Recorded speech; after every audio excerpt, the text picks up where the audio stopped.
Shalom jemaat yang dikasih Tuhan. Sebuah sukacita kami dapat menjumpai Anda di minggu ini. Bagi Anda yang baru pertama kali hadir, kami mengucapkan selamat datang dan selamat beribadah.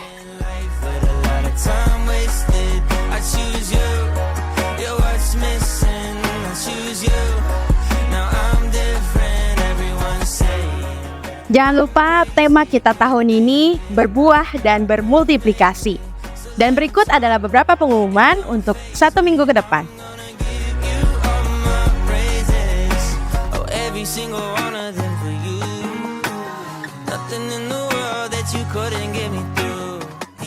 Dan berikut adalah cuplikan wisuda ESC 2024.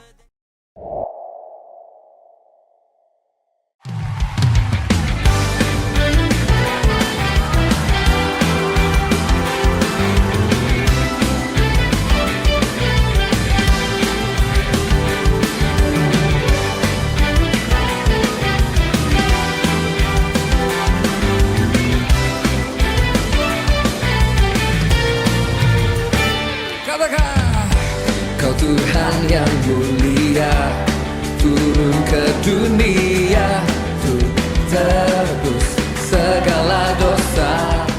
Awal saya dapat undangan itu saya dipanggil sama Milda. Terus kita ada ESC, semua mau ikut gitu kan. Nah, prosesnya itu ketika saya mau berkomitmen untuk ikut ESC itu pertama cuma karena saya mau tunduk sama otoritas saya. Tetapi saya komitmen pokoknya gue harus selesai gitu. Tapi ternyata tadi ESC ini prosesnya nggak selesai sampai sini buat saya. Tuhan tadi banyak buka hal, maksud saya ini lifetime proses ya. Nggak akan berhenti selesai wisuda, tapi akan ada proses-proses pembelajaran yang akan Tuhan buka satu-satu buat saya. Ketika ngomong pemulihan, saya kayaknya hati Bapak, luka kecil kayaknya saya udah beres gitu ya. Tapi ternyata saya harus belajar bukan benar atau saya salah, tapi respon gitu. Saat itu Kak Diana tuh peluk saya, terus saya nangis. Sabar Mi, Kak Diana tuh ingat yang moto yang itu yang kedua. Kamu harus punya respon yang benar gitu. Dan diingatkan lagi dari semua proses konsekuensi yang harus dilakukan Mi. Di situ ada hati Bapak. Tetapi itu cara Bapak mendidik saya. Sekarang dan seterusnya akan jadi proses belajar buat saya. Hati hamba yang ada di dalam saya gitu. Bukan benar atau salah, yang penting respon. Saya diajarkan untuk selalu punya respon yang benar untuk setiap proses yang saya jalani. Tak bisa membalas kesetiaanmu, sungguh mulia dan berharga. Sungguh besar pengorbananmu bagiku, terlalu dalam untuk dimengerti. Sungguh besar. Saya setahun yang lalu kehilangan papa saya, kemudian berjalannya waktu itu saya seperti kesal sama Tuhan. Jadi akhirnya saat teduh pokoknya berantakan dah. Doa juga saya suka-sukanya saya gitu. Awal terima dapat undangan dari Miss Milda, saya bilang aduh ini gimana ya caranya supaya saya nggak ikut gitu. Terus memang saya juga dapat pelayanan di gereja dan salah satu yang saya pikir kayaknya saya coba cari nih alasan, siapa tahu di gereja dapat jadwal. Memang sih jadwal pelayanan saya bilang kalau tabrakan berarti kemungkinan saya nggak ikut, mungkin itu jalannya Tuhan. Tapi ternyata nggak ada jadwalnya, ya benar saya harus ikut. Dengan hati yang gundah gulana itu saya, gimana saya bisa membina 2 orang sedangkan hati saya saja nggak beres gitu. Jadi saya rasa kayaknya mereka bisa dapat nggak poinnya yang baik nanti ketika saya bina mereka. Akhirnya sampai ikut acara, di situ semakin ya mau dibilang hati semakin nggak karuan pokoknya. Jadi dalam sesi kemudian hati nurani itu benar-benar saya ditegur di sana, kamu harus beres dulu dengan hati nuranimu sebelum kamu melayani. Dan saya lihat sekalipun saya merasa bahwa saya nggak beres di hati nurani, tapi ketika Tuhan mau pakai saya untuk bisa membina teman-teman saya, itu kok bisa gitu. Jadi saya pikir, oh saya nggak berkuasa atas hidup saya. Ketika Tuhan mau pakai kita dalam kondisi apapun, ya Tuhan bisa pakai. Sungguh indah.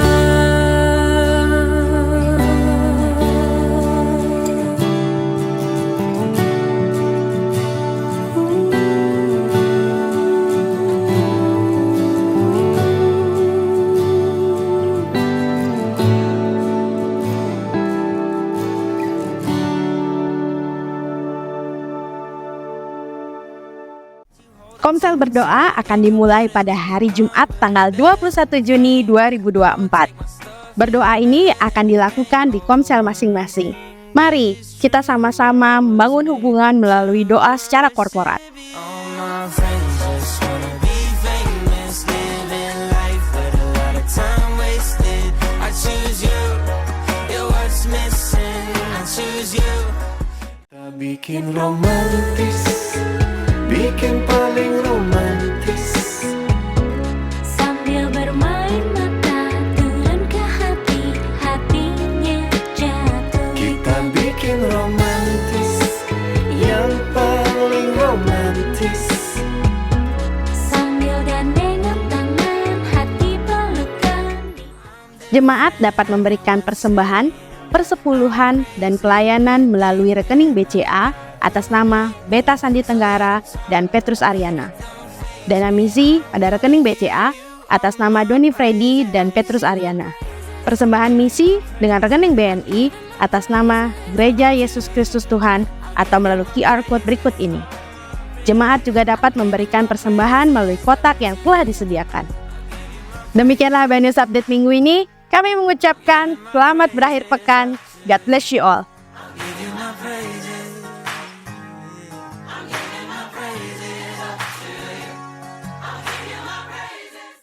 Shalom Bapak Ibu yang dikasihi oleh Tuhan. Ya, bersyukur hari ini ya kita ada bersama-sama untuk menikmati kebenaran firman Tuhan. Bapak Ibu yang dikasihi oleh Tuhan, kekuatan sebatang pohon itu pasti ditentukan oleh akarnya. Semakin kuat akarnya, semakin dalam, maka akan semakin kuat pula lah pohon tersebut akan tumbuh di atasnya. Sementara kekuatan dari sebuah bangunan itu ditentukan oleh dasar atau pondasinya. Semakin kuat pondasi yang dibangun, ya, maka semakin kuatlah bangunan tersebut akan berdiri. Kita bisa lihat kalau bangunan-bangunan yang tinggi biasanya membutuhkan waktu yang lama adalah ketika membangun pondasinya, ya, karena itu akan menentukan ya seberapa kuat bangunan tersebut ya tahan terhadap goncangan, tahan terhadap mungkin kalau gempa apa, ya bangunan tersebut bisa bertahan. Nah, bagi kita ya sebagai orang percaya, kekuatan kita itu adalah ya di dalam Kristus. Makanya Paulus mengingatkan kita di dalam Kolose ya yang selalu kita baca beberapa minggu ini, Kolose 2 ayat yang ke-6 dan ke-7 ya. Kalau kita ya sudah ada di dalam Kristus, maka hendaklah kita itu harus berakar di dalam Dia dan dibangun di atas Dia. Berakar di dalam Kristus dan dibangun di atas Kristus. Nah, Bapak Ibu, ya saudara yang dikasihi oleh Tuhan, hari ini saya mengambil tema khotbah saya, yaitu tentang dibangun di atas Kristus. Kita ingat apa yang menjadi tema tahunan kita, Jemaat Abalaf Bali khususnya? Ya, berbuah dan bermultiplikasi. Ya, kita sudah melalui ya beberapa bulan dengan proses berbicara ya tentang tertanam ya, dan sekarang kita berbicara tentang berakar, nanti akan bertumbuh, baru akan berbuah dan bermultiplikasi. Nah, dibangun di atas Kristus. Kita lihat di dalam 1 Korintus 3 ayat 10 dan yang ke-11. Sesuai dengan kasih karunia Allah yang dianugerahkan kepadaku, ya, ini surat Paulus. Aku sebagai seorang ahli bangunan yang cakap telah meletakkan dasar dan orang lain membangun terus di atasnya. Tetapi tiap-tiap orang harus memperhatikan.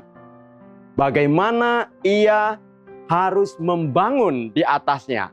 Karena tidak ada seorang pun yang dapat meletakkan dasar yang lain daripada dasar yang telah diletakkan, yaitu Yesus Kristus. Nah, Bapak Ibu yang dikasih oleh Tuhan, ya, berapa waktu lalu kita banyak berbicara tentang tanaman, tentang pohon, ya. Hari ini, ya, saya akan menyinggung tentang bangunan. Saya bukan ahli bangunan, ya, tapi kita harus balance seperti apa yang dikatakan, ya, di dalam Kolose 2 tadi, ya, berakar, ya, di dalam Dia dan dibangun di atas Dia, ya. Sekarang kita bicara dibangun di atas Dia, dibangun di atas Kristus. Karena dasar, ya, yang sudah diletakkan di dalam kehidupan kita sebagai orang Kristen, ya, supaya kita bisa kuat untuk terus bertumbuh, kita bisa tetap kuat ketika menghadapi tantangan, menghadapi ujian dan segala hal yang kemungkinan bisa terjadi, ya, di dalam proses kita mengiringi Yesus akan menjadikan kita kuat. Oleh karena apa? Karena kita sudah ada di dalam dasar yang benar, yaitu dasarnya Yesus Kristus itu sendiri. Jangan meletakkan dasar kehidupan kita kepada hal yang lain. Kenapa? Hal yang lain sifatnya sementara. Jangan meletakkan dasar hidup kita di atas kepintaran kita, di atas kekayaan kita, ya, di atas kemampuan kita, di atas kekuatan kita. Itu tidak bisa, karena itu sifatnya sementara dan akan gampang sekali untuk dihancurkan, ya. Berapa banyak orang-orang yang kaya kita menemukan, ternyata kekayaan tidak menjawab apa yang menjadi kebutuhan atau keinginan mereka. Mereka sekalipun kaya, mereka tenar, mereka terkenal, tapi mereka mengakhiri kehidupan mereka dengan cara-cara yang sangat menyedihkan. Oleh karena apa? Karena mereka tidak bisa meletakkan dasar segala apa yang mereka miliki itu sebagai dasar kehidupan mereka. Dasar yang kuat satu-satunya di dalam kehidupan kita sebagai manusia adalah di dalam Kristus itu sendiri. Kenapa? Dari semenjak awal ketika manusia diciptakan, Tuhan sebenarnya telah meletakkan satu landasan pondasi yang sangat jelas sekali di dalam kehidupan manusia.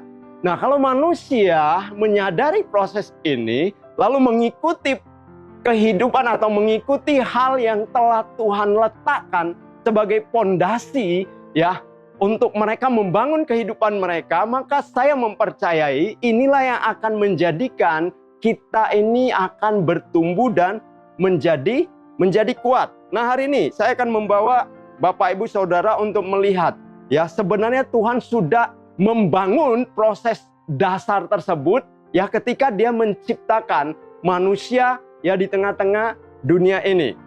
Dari sejak awal penciptaan manusia, Allah telah meletakkan dasar yang benar untuk manusia membangun kehidupannya. Supaya apa? Supaya manusia tersebut bisa tetap kuat. Apa itu? Kita lihat yang pertama, ya. Sebenarnya manusia sudah diajarkan, bahkan manusia sudah ada di dalamnya. Tentang apa? Ya, untuk manusia senantiasa berada dalam hadirat Tuhan. Nah, kalau di Abalov, ya, kita ada satu istilah namanya, ya, kesadaran akan Allah, ya, atau connect dengan Sang Kepala. Jadi sebenarnya ketika manusia itu diciptakan, saya akan kasih buktinya bahwa, ya, Allah mau manusia itu senantiasa sadar atau senantiasa berada di dalam hadirat Allah. Kita lihat di dalam Kejadian 2 ayatnya yang ke-8. Selanjutnya Tuhan Allah membuat taman di Eden, ya, di sebelah timur. Disitulah ditempatkannya manusia yang dibentuknya itu. Ketika manusia diciptakan, ya, Tuhan meletakkan, ya, manusia itu di Taman Eden. Tuhan taruh manusia di Taman Eden. Kemudian Kejadian 3 ayat yang ke-8, ya, ketika mereka mendengar bunyi langkah Tuhan Allah yang berjalan-jalan dalam taman itu pada hari sejuk.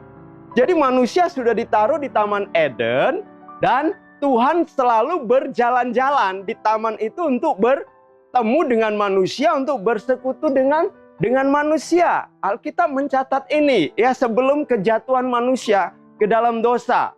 Makanya di dalam Kejadian 3 ayat 8 dikatakan ketika mereka mendengar bunyi langkah Tuhan Allah ya yang berjalan-jalan dalam taman itu pada waktu hari sejuk ya, bersembunyilah manusia. Ketika manusia jatuh dalam dosa ya, mereka menjadi takut ya, sehingga membuat mereka tidak bisa lagi ya berhubungan atau tidak bisa lagi bersekutu dengan Tuhan. Kenapa? Ada dosa. Karena mereka melanggar firman Allah. Dan itu menimbulkan ketakutan di dalam hidup mereka. Tapi sebelumnya saya mempercayai karena firman ini berkata manusia didirikan Taman Eden. Lalu Tuhan berjalan-jalan Taman Eden. Sebelum mereka jatuh dalam dosa, pasti ada persekutuan yang indah. Manusia ya senantiasa bisa menikmati hadirat Tuhan. Menikmati keberadaan Tuhan yang ada bersama-sama dengan mereka. Oke? Tapi ketika mereka jatuh dalam dosa, maka mereka rusaklah hubungan manusia dengan Allah ini. Nah, lalu bagaimana dikaitkan dengan kehidupan kita ya yang sekarang ini? Kalau kita berbicara ya senantiasa sadar akan hadirat Allah ya, berarti seluruh apapun yang kita lakukan, kita kerjakan, kita pikirkan, respon kita harus selalu kembali kepada ya apa yang menjadi kehendak Allah. Ya, ingat ketika Yesus ada di dunia ini, dia berkata apa? Yohanes 5 ayat yang ke-19. Maka Yesus menjawab mereka katanya, ya, aku berkata kepadamu, sesungguhnya anak tidak dapat mengerjakan sesuatu dari dirinya sendiri, jikalau tidak ia melihat Bapa mengerjakannya. Sebab apa yang dikerjakan Bapa, itu juga yang dikerjakan anak. Nah, seharusnya kita sebagai orang percaya ya, kita juga menteladani apa yang telah Yesus lakukan. Jadi, Yesus melakukan segala sesuatu itu sesuai dengan apa yang Bapanya mau. Nah, kita sebagai manusia seharusnya apapun yang kita kerjakan, apapun yang kita lakukan, itu harus sesuai dengan apa yang Kristus mau. Kenapa? Itulah yang dikatakan kesadaran akan hadirat Allah. Connect terus. Ya, ketika ada sesuatu yang kita hadapi, lalu kita bertanya kepada Tuhan, Tuhan kira-kira kalau Tuhan diperhadapkan dengan situasi seperti ini, ya Tuhan akan melakukan apa ya? Tuhan akan berespon apa ya? Tuhan akan bersikap seperti apa ya? Nah itu Bapak Ibu katakan ya, kesadaran akan Allah itu ya yang senantiasa kita bangun sehingga seluruh apa yang kita lakukan ini tidak melenceng dari apa yang Allah mau. Ketika kita menghadapi tekanan, cobaan, tantangan di dalam kehidupan kita, kita belajar dari Daud. Daud ya adalah salah satu pribadi yang menunjukkan bahwa dia senantiasa hidup dalam hadirat Allah atau kesadaran akan Allah dalam hidup dia selalu ada ya.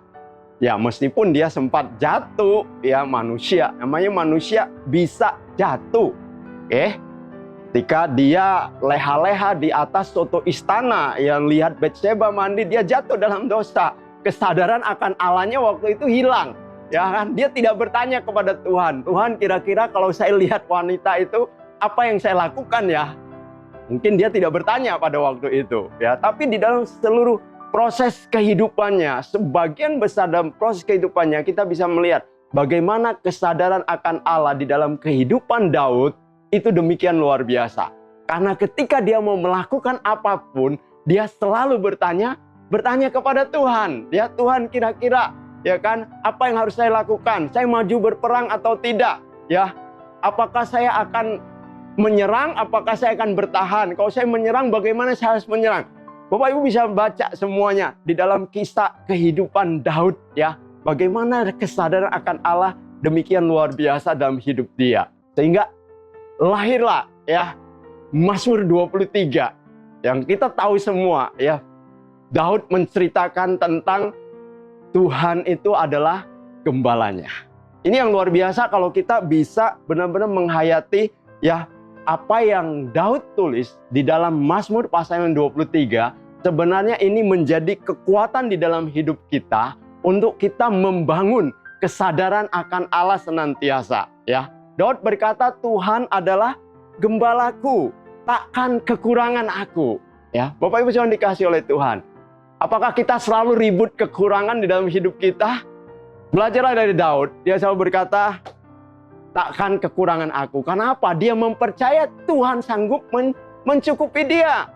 Tuhan sanggup untuk memenuhi dia. Ya, ia membaringkan aku di padang yang berumput hijau. Ia membimbing aku ke air yang tenang. Lihat, hal-hal yang positif, hal-hal yang benar yang Daud ungkapkan karena dia mempercayai. Enggak mungkin ya Allah sebagai Bapaknya akan melakukan sesuatu yang jahat di dalam kehidupannya. Ia menyegarkan jiwaku, ia menuntun aku ke jalan yang benar oleh karena namanya. Sekalipun, ya Bapak Ibu yang dikasih oleh Tuhan. Ya, ayat keempat, sekalipun aku berjalan dalam lembah kekelaman, aku tidak takut bahaya. Sebab apa? Sebab dia percaya bahwa Tuhan akan selalu menyertai dia. Gadamu dan tongkatmu, itulah yang menghibur aku. Bapak Ibu yang dikasih oleh Tuhan. Inilah contoh ya bagaimana seseorang yang selalu ya menyadari tentang kehadiran Allah di dalam kehidupannya. Kalau kita ingin membangun dasar kehidupan kekristenan kita sebagai orang percaya supaya kita bisa kuat ketika menghadapi hal-hal yang terjadi di dalam proses perjalanan hidup kita, maka ingat ya, senantiasa hidup di dalam hadirat-Nya. Senantiasa sadar akan keberadaan Allah bersama-sama dengan kita. Maka kita akan berkata seperti apa yang Daud katakan di dalam Mazmur pasal yang ke-23. Hal yang kedua, Bapak Ibu yang dikasihi oleh Tuhan, ya, adalah menghidupi firman Tuhan. Ya, menghidupi ini berbicara tentang ketaatan dan melakukan firman Tuhan. Kejadian 2 ayat yang ke-16. Ketika Tuhan menciptakan manusia, lalu Tuhan memberikan perintah. Ya, Tuhan berfirman pastinya karena dia berkata-kata, dia memberikan perintah. Lalu Tuhan Allah memberi perintah ini kepada manusia. Semua pohon dalam taman ini boleh kau makan buahnya dengan bebas. Semua pohon boleh kau makan ya buahnya dengan bebas. Tetapi ya ada larangan ya. Pohon pengetahuan tentang yang baik dan yang jahat itu janganlah kau makan buahnya, sebab pada hari engkau memakannya pastilah engkau mati. Bapak Ibu yang dikasihi oleh Tuhan, ketika kita melanggar firman Allah, ketika kita tidak mentaati firman Allah, ketika kita berontak kepada firman Allah, maka saat itulah kita pasti mati. Kalau sekarang mungkin kita tidak mati secara jasmani, tapi kita akan mengalami kematian secara rohani. Adam ketika dia jatuh dalam dosa, dia tidak mati secara jasmani, tapi itu merusak hubungan dia dengan Allah. Oleh karena apa? Dia melanggar perintahnya Tuhan. Perubahan hidup hanya akan terjadi ketika kapan? Ketika kita ya benar-benar menghidupi firman ya. Bukan hanya sekedar, maaf Bapak Ibu ya, bukan hanya sekedar kita tahu firman, tapi bagaimana kita menghidupi. Karena inilah yang akan membawa kita kepada keserupaan dengan Kristus. Orang tidak mungkin ya akan berubah hidupnya kalau mereka hanya sekedar melakukan aktivitas-aktivitas rohani di dalam hidup dia. Apalagi kalau hanya sekedar tiap minggu datang ibadah di gereja. Ya, itu tidak akan pernah merubah hidup mereka. Yang bisa merubah kehidupan seseorang adalah ketika mereka menghidupi firman itu di dalam kehidupan mereka. Dengar, taat, dan lakukan. Baca, taat, dan lakukan. Itulah yang akan merubahkan kehidupan seseorang.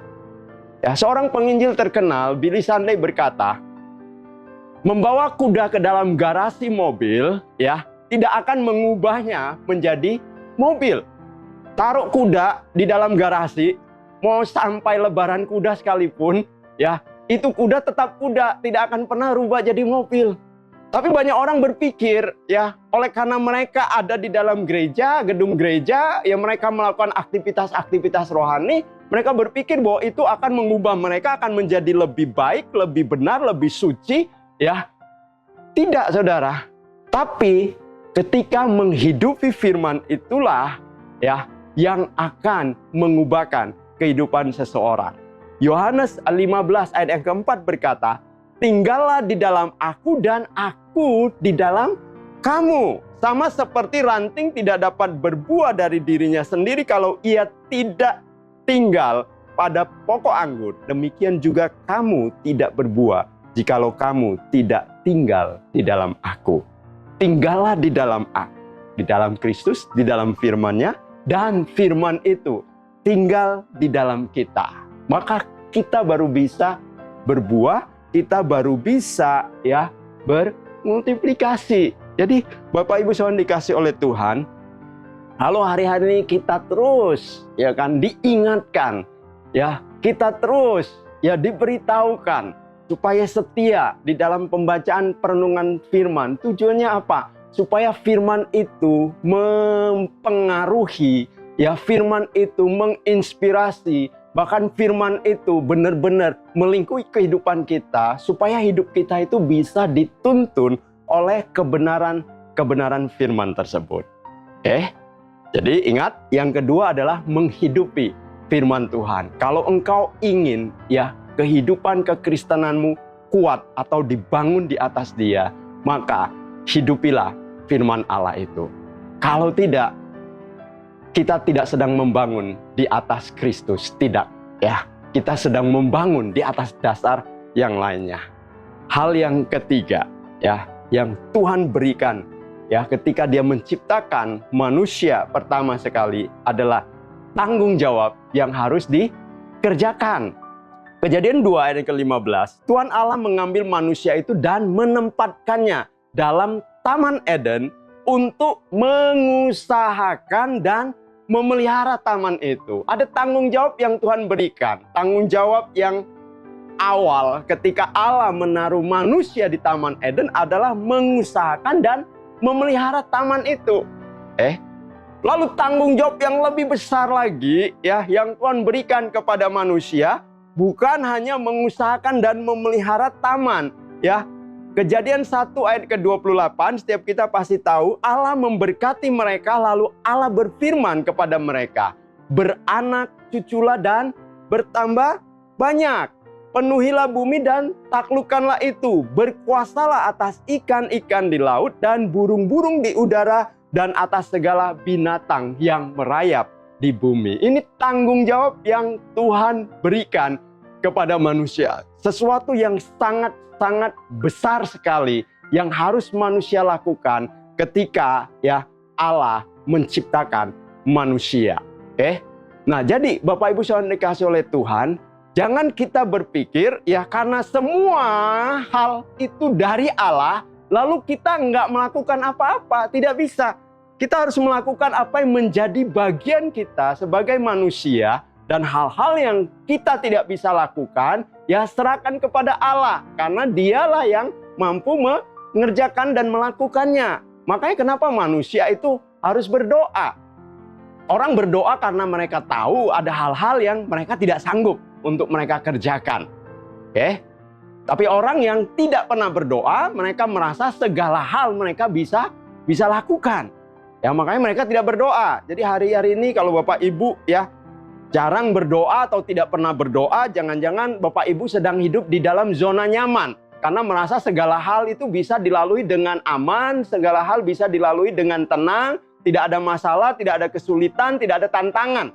Hati-hati. Kenapa? Ada waktunya Tuhan izinkan supaya kita sampai pada suatu titik kita sadar bahwa kita ini hanya manusia yang punya keterbatasan dan kita membutuhkan Allah. Jadi daripada ada sesuatu yang terjadi, lebih baik sekarang kita bangun kehidupan doa kita karena kita tahu ya kita manusia memiliki banyak keterbatasan. Oke? Nah, jadi ada bagian-bagian yang harus kita lakukan sebagai manusia. Makanya luar biasa ya dalam kekristenan kita kenal dengan istilah ora et labora ya, bekerja, berdoa dan bekerja. Oke? Jadi bukan hanya berdoa. Kalau kamu lapar, kamu kerja. Ya, jangan lapar lalu cuman sekedar berdoa, tiba-tiba kedebuk ya jatuh nasi bungkus, nggak mungkin. Oke? Ada bagian-bagian yang harus kita lakukan karena itu adalah tanggung jawabnya kita. Tanggung jawab orang percaya itu apa? Matius 22 ayat 37 sampai 39 menjelaskan dengan sangat jelas sekali apa yang harus kita lakukan ya sebagai orang yang percaya. Ini yang dikatakan hukum yang utama dan yang terutama. Ya. Jawab Yesus kepadanya, kasihilah Tuhan Allahmu dengan segenap hatimu, dengan segenap jiwamu, dengan segenap akal budimu. Itulah hukum yang terutama dan yang pertama. Dan hukum yang kedua yang sama dengan itu, ialah kasihilah sesamamu manusia seperti dirimu sendiri. Ada dua hal yang harus kita lakukan ya sebagai orang percaya yang menjadi tanggung jawab kita. Yang pertama adalah ya kita harus membangun hubungan yang vertikal ke atas. Ya, ini berbicara tentang kita punya tanggung jawab untuk membangun hubungan dengan Tuhan. Vertikal ke atas dengan Tuhan. Kasihilah Tuhan Allahmu dengan segenap yang ada padamu. Tapi tidak cukup hanya sampai di sana. Ekspresi dari ya hubungan kita yang baik dengan Tuhan adalah ketika kita bisa lakukannya kepada sesama kita. Ini yang kedua, yaitu hubungan kita dengan sesama manusia, hubungan horizontal. Jadi tidak hanya ke atas tapi juga yang ke bawah, bukan ke bawah tapi yang sejajar dengan kita sesama manusia. Makanya luar biasa, ya kan? Salibnya Tuhan Yesus itu tandanya tanda tambah, ya kan? Salib. Jadi ada yang ke atas, ada yang sejajar, horizontal dan vertikal. Bukan tanda kurang, bukan sama dengan. Itu artinya apa? Ya, ada dua hal. Kita harus lakukan apa yang menjadi bagian kita di dalam kita membangun hubungan kita dengan Tuhan, tetapi kita juga harus melakukan bagian kita ya sebagai hubungan kita dengan sesama kita. Kalau bicara hubungan kita dengan Tuhan, ya kita banyak bicara tentang bagaimana kita harus membangun kehidupan pribadi, doa pribadi kita ya kepada Tuhan. Bagaimana kita harus membangun waktu-waktu teduh kita dengan Tuhan. Bagaimana kita harus membaca dan merenungkan firman Tuhan. Ya, bagaimana kita harus ya benar-benar memiliki kualitas waktu kita ya untuk tetap menjaga hadirat Tuhan di dalam hidup kita. Ya, itu bicara hubungan kita dengan Tuhan, tanggung jawab kita.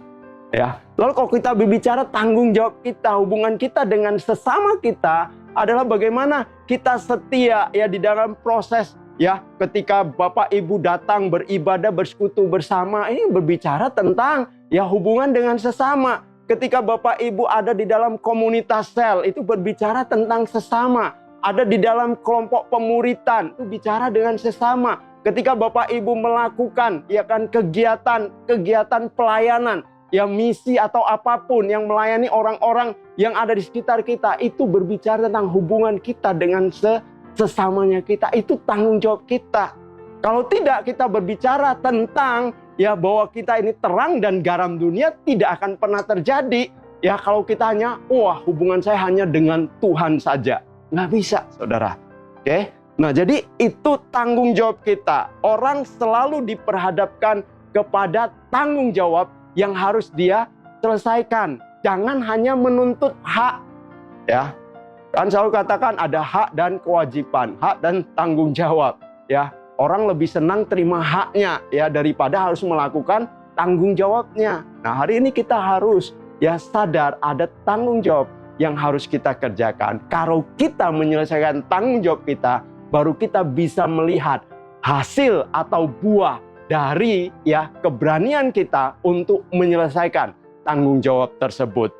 Satu hari di tahun sekitar 1920 ya di Amerika Serikat ada seorang anak ya waktu dia bermain bola ya tanpa sengaja bola yang dia tendang terlalu kencang lalu memecahkan kaca jendela ya tetangganya. Anak ini kaget ya karena kaca jendela rumah tetangganya itu pecah. Lalu tetangganya ya menuntut untuk minta ganti rugi. Harga dari kaca tersebut sekitar $12,5. Wah, murah kalau waktu itu, kalau kita pikir murah. Sekarang kita pikir murah. Kalau zaman itu ya $12,5 itu sama dengan sekitar 125 ekor ayam betina, saudara. Ayam betina ya, bukan ayam jantan. Kenapa? Ayam jantan lebih murah dari ayam betina. Karena ayam jantan ya tidak bisa bertelur. Ya sudah punya telur, tidak bisa bertelur lagi. Tapi kalau ayam betina ya dia bisa bertelur dan hasil telurnya masih bisa dimanfaatkan lagi, bisa dijual lagi. Makanya $12,5 itu berapa ekor? 125 ekor ayam betina. Wah, harganya lumayan pada waktu itu. Karena anak ini tidak punya uang, dia minta tolong kepada bapaknya. Ya, bapaknya bilang, oke, ya bapak akan menanggung untuk mengganti $12,5. Tetapi kamu harus mengembalikannya sebagai bentuk tanggung jawabku. Anak ini berkata, baik pak, saya akan mengembalikan. Ya, yang saya pinjam dari bapak sebanyak $12,5. Ayahnya memberi dia waktu, saya kasih waktu 1 tahun untuk mengembalikan $12,5 tersebut. Terserah caranya seperti apa, ya. Pokoknya 1 tahun harus lunas. Luar biasa. Anak ini tidak membutuhkan waktu 1 tahun. Dia hanya membutuhkan waktu setengah tahun, ya, untuk dia menyelesaikan hutang kepada ayahnya, $12,5. Dengan cara apa? Iya, dia kerja serabutan, apa yang dia bisa bantu tetangganya untuk mendapat upah atau apapun. Yang penting halal dan bisa mengembalikan kepada ayahnya. Siapa yang sangka, Bapak Ibu Saudara dikasih oleh Tuhan, berjalannya waktu, tahun 1981, anak yang memecahkan kaca jendela, lalu harus mengganti biaya tersebut, ya, kepada bapaknya yang telah menanggungnya, dia dilantik menjadi presiden ke-40 dari negara Amerika Serikat. Siapa dia? Iya, dia adalah Ronald Reagan. Wow. Belajar untuk bertanggung jawab. Hal yang kecil dia bisa ya untuk melakukannya, maka dia beri tanggung jawab yang besar, memimpin sebuah negara yang besar, ya, negara dikjaya kalau dikatakan pada zaman itu, negara superpower. Dimulai dari apa? Keberanian untuk melakukan tanggung jawab. Makanya firman Allah berkata, ya kalau kita bisa setia di dalam perkara-perkara yang kecil, maka kita juga akan dipercayakan kepada perkara-perkara yang lebih besar. Hal yang kecil, Bapak Ibu Saudara dikasih oleh Tuhan, membangun hubungan pribadi kita dengan Tuhan lewat doa, waktu teduh, ya, waktu-waktu berkualitas kita dengan Tuhan, itu hal yang sepele, tapi sangat susah sekali dilakukan oleh orang-orang percaya. Tapi hari ini, kalau kita mau berbicara tentang membangun kehidupan yang kuat di dalam Kristus, ya, ini adalah pondasi. Makanya jangan pernah kita abaikan untuk kita melakukan apa yang menjadi tanggung jawab kita. Dengan sesama kita, ibadah tiap hari Minggu, komsel, ya, pemuritan, atau mentoring, atau apapun itu, ya, doa, komsel berdoa. Sebentar lagi kita akan komsel berdoa, ya. Bagaimana kita setia dengan hal-hal yang sederhana, karena itu berbicara tentang tanggung jawab kita sebagai orang percaya. Tuhan tidak menuntut yang aneh-aneh di dalam diri kita. Tuhan hanya menuntut hal-hal sederhana untuk kita lakukan. Dengan demikian, baru kita bisa melihat perkara yang lebih besar Tuhan bisa percayakan di dalam hidup kita. Nah, jadi Bapak Ibu yang dikasih oleh Tuhan, sekali lagi dari semenjak awal manusia ini diciptakan, Tuhan sudah meletakkan pondasi-pondasi itu di dalam hidup kita. Dan kalau kita bisa terus ya membangun ini dalam diri kita, maka kita sesungguhnya ada di dalam dasar yang kuat. Kita sedang berakar ya di dalam Kristus itu sendiri. Apa saja tadi? Ya, yang pertama, kita harus senantiasa berada dalam hadirat Allah atau kesadaran akan hadirat Allah senantiasa di dalam kehidupan kita. Kemudian hal yang kedua adalah bagaimana kita menghidupi firman Allah itu di dalam kehidupan kita. Menghidupi itu berbicara tentang membaca, mendengar, ya taat dan lakukan. Dan hal yang ketiga, kita harus ya melakukan apa yang menjadi tanggung jawab kita sebagai orang percaya. Saya percaya hal tersebut akan menjadi pondasi yang menjadikan kita kuat ketika kita berjalan mengikuti Allah di dalam seluruh keberadaan kita. Oleh sebab itu, Bapak Ibu yang dikasihi oleh Tuhan, mari kita tetap semangat supaya kita bisa terus berakar, bertumbuh, berbuah, dan bermultiplikasi di dalam Dia. Tuhan Yesus memberkati kita semua.